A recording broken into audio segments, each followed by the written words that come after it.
2013 वो वक्त था जब हॉलीवुड में अच्छी हॉरर मूवीज की शॉर्टेज चल रही थी। मूवीज बन तो रही थी पर वो वही जंप स्केयर, गोर एंड चीखने चिल्लाने वाले फॉर्मूले को रिपीट कर रही थी, जिसकी वजह से कुछ मेमोरेबल क्रिएट नहीं हो पा रहा था। बट इसी बीच अपने पियानो कॉर्ड, टिकिंग क्लॉथ और टाइट एटमॉस्फेयर के साथ कॉन्जरिंग ने सिनेमा हॉल को हिट किया, जिसने ऑडियंस, क्रिटिक्स और प्रोड्यूसर सबको मजे दिए और इसी के साथ WB के कॉन्जरिंग हॉरर यूनिवर्स का स्टेपिंग स्टोन भी रखा। पर फिर ऐसा क्या हुआ कि कॉन्जरिंग यूनिवर्स का डाउनफॉल स्टार्ट हुआ और आज ये यूनिवर्स अपनी आखिरी सांसें गिन रहा है। तो सबसे पहले ये जानना जरूरी है कि कॉन्जरिंग 1 को क्यों इतना एडमायर किया जाता है। तो उस वक्त main stream horror movies original horror के बदले सब हॉरर जॉनर पे ज्यादा फोकस्ड थी, जैसे कि body horror, teenage horror, found footage और क्रीचर हॉरर, और इसी वजह से एक proper atmospheric tight thriller horror movie की कमी थी। बट फिर WB ने ऑनबोर्ड किया जेम्स वॉन को 70s के famous supernatural expert Ed and Lorraine Warren के रियल लाइफ केस पे कॉन्जरिंग 1 को बनाने के लिए, एंड ये मूवी बहुत बड़ी हिट साबित हुई critically and commercially as well. Movie ने वर्ल्ड वाइड कमाए $318 मिलियन,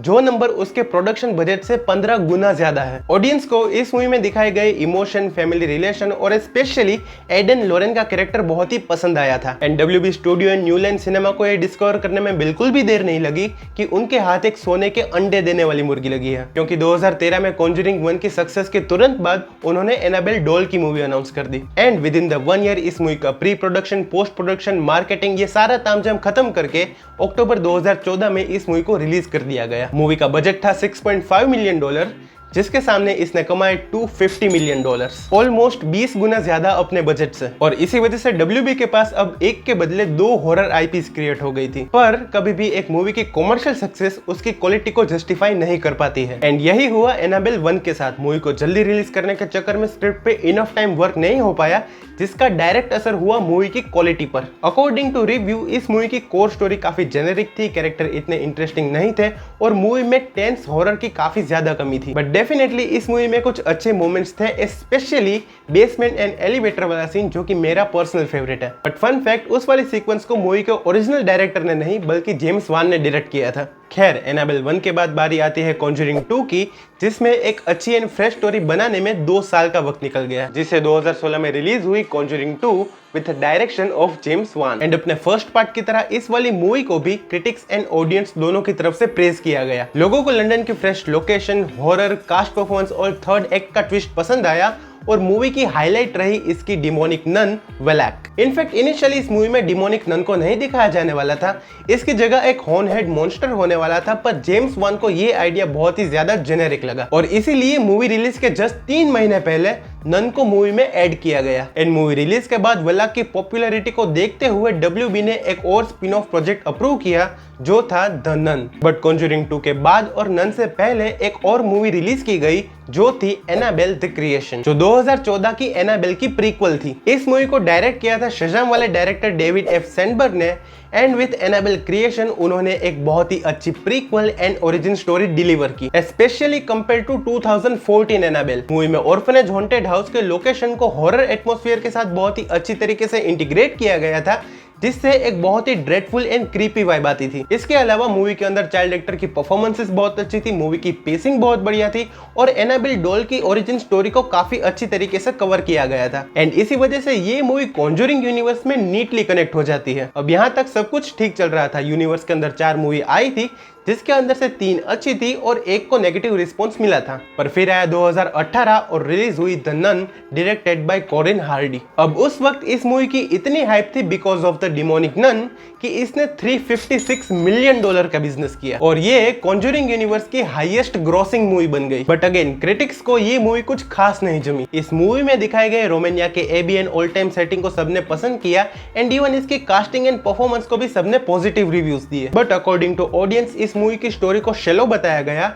और मूवी की मेन विलन वेलैक को बहुत ही ज्यादा ओवर यूज किया गया, जिससे मूवी बहुत ही ज्यादा स्केरी फील नहीं होती। एंड इसी नेगेटिव रिव्यूज एंड मूवी के साथ शुरू हुआ इस यूनिवर्स का डाउनफॉल, क्योंकि इसके बाद विद इन द ईयर 2019 इस यूनिवर्स की 2 मूवी रिलीज हुई, Annabelle comes home and the curse of La llorona। And इन दोनों मूवी को ना ही क्रिटिक्स और ना ही जनरल ऑडियंस ने पसंद किया और ये बात बहुत एविडेंट हो चुकी थी कि WB स्टूडियो कॉन्जरिंग के नाम पे हो सके उतने प्रोजेक्ट डेवलप करके नोट छापना चाहता है, जिसकी वजह से मूवी की क्वालिटी जो अब तक थोड़ी बहुत ऊपर नीचे हो रही थी वो ऑल टाइम डाउन पे आ चुकी थी। एनाबेल कम्स होम जिसे मार्केटिंग वॉरेंस के नाम पर किया गया था, वो शुरू के 15 मिनट में आने के बाद गायब हो जाते हैं और फिर पूरे हॉन्टिंग हाउस में बस बेबी सिटिंग चलती है। और कर्ज ऑफ ला llorona के बारे में तो क्या ही बात करो, आज तक यही क्लियर नहीं है कि ये वाली मूवी यूनिवर्स का पार्ट है कि नहीं, बट मुझे लगता है कि ये वाली मूवी यूनिवर्स के साथ कनेक्टेड है क्योंकि इसी मूवी से हमें इंट्रोड्यूस हुआ इस यूनिवर्स का थैनोस। मैं बात कर रहा हूँ इस मूवी के डायरेक्टर माइकल शेव्स की, क्योंकि जो काम थैनोस एंड गेम में करने वाला था और जो काम ये कर रहे हैं उसमें कुछ ज्यादा फर्क नहीं है। और मुझे सही में नहीं पता कि WB एग्जीक्यूटिव ने माइकल शेव्स में ऐसा क्या हीरा देख लिया है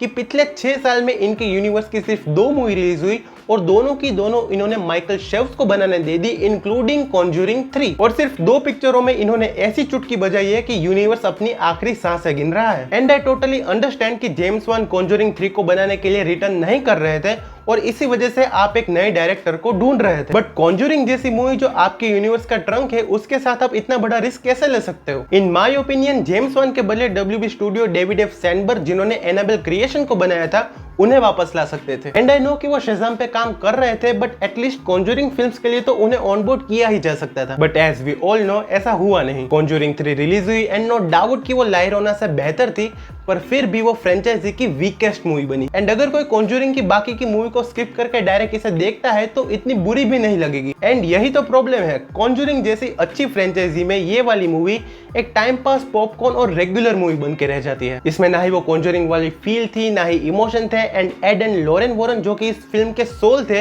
वो भी डल एंड अनइंटरेस्टिंग फील होते हैं। पर WB वाले यहाँ नहीं रुके, उन्होंने अपना नेक्स्ट प्रोजेक्ट अनाउंस किया नन 2 और उसे भी उन्होंने दिया माइकल शेव्स को। अब नन 2 के बारे में काफी सारे लोगों का कहना था कि ये नन 1 से बेटर है, टेक्निकली वेल मेड फिल्म है, पर पर्सनली मुझे नन 1 से खराब लगी थी। नन 1 में दिखाए गए location and aesthetic natural, beautiful yet haunting लगते थे, but on the other hand nun 2 में ये काफी फेकिश फील होते हैं और हॉरर भी पार्ट 1 के कंपेयर में काफी कम था। और चलो एक टेस्ट करते हैं, वीडियो को अभी पॉज करो और नन 2 के कोई भी 3 इंपैक्टफुल मूवमेंट को याद करो। टिक टिक 1, टिक टिक 2, टिक टिक 3। मुझे सिर्फ एक ही शॉट याद आया जब वो पन्ने पलटते हैं और उसमें वो ब्लैक बनती है, वो भी शायद इसलिए क्योंकि वो शॉट मैंने ट्रेलर में देखा था। और ऐसी चीजें ना दिखा दी है कि मूवी बहुत ही ज्यादा मेमोरेबल नहीं थी। अच्छी मूवी की भले ही आपको स्टोरी याद ना हो, पर उसके इंपैक्टफुल मोमेंट आपको लॉन्ग टर्म तक याद रहते हैं। और अब नन 2 के बाद इनका जो प्रोजेक्ट आने वाला है वो है कॉन्जूरिंग 4 द लास्ट राइट, जिसे अगेन डायरेक्ट कर रहे हैं माइकल शेव्स। खैर मजाक से हट के अगर WB स्टूडियो कॉन्जूरिंग यूनिवर्स को एक proper guidance and movie head के साथ ग्रो करता, बिल्कुल वैसे ही जैसे मार्वल केविन फाइगी के साथ करता है, तो मे बी इस यूनिवर्स में हमें और भी क्वालिटी मूवीज देखने को मिलती। बट अपनी ही IPs पर कैपिटलाइज करने के चक्कर में इनकी most of the movies cash grab बन के रह गई और इन्होंने अपने ही पैरों पे कुल्हाड़ी मार ली। एंड क्योंकि कॉन्जूरिंग 4 इस पूरे फ्रेंचाइज की लास्ट मूवी होने वाली है, तो काफी कम चांसेस है कि हमें इस यूनिवर्स में अब कोई नई मूवी या फिर नए कैरेक्टर देखने को मिलेंगे। तो बस आज के लिए इतना ही। आई होप कि आपको वीडियो पसंद आया होगा। आई नो कि कॉन्जूरिंग यूनिवर्स के डाउनफॉल में और भी काफी सारे फैक्टर है, जैसे कि डिस्कवरी के मर्जर के बाद David Zaslav as a head of WB बने और उनकी प्रायोरिटी लिस्ट में कॉन्जूरिंग यूनिवर्स नहीं है, पर उस पे किसी और वीडियो में बात करेंगे। तो बस आज के लिए इतना ही। आई होप कि आपको वीडियो पसंद आया होगा। पसंद आया है तो इसे लाइक करना मत भूलना, चैनल पे नए आए हो तो सब्सक्राइब करना मत भूलना, पहले 200 सब्सक्राइबर्स कंप्लीट करने हैं। कुछ भी सजेशन है या फिर कुछ भी अच्छा लगा है तो मुझे कमेंट्स में लिखना मत भूलना। मैं मिलता हूँ आपसे अगली वीडियो में किसी थियरी के साथ, किसी ब्रेकडाउन के साथ। तब तक के लिए गुड बाय।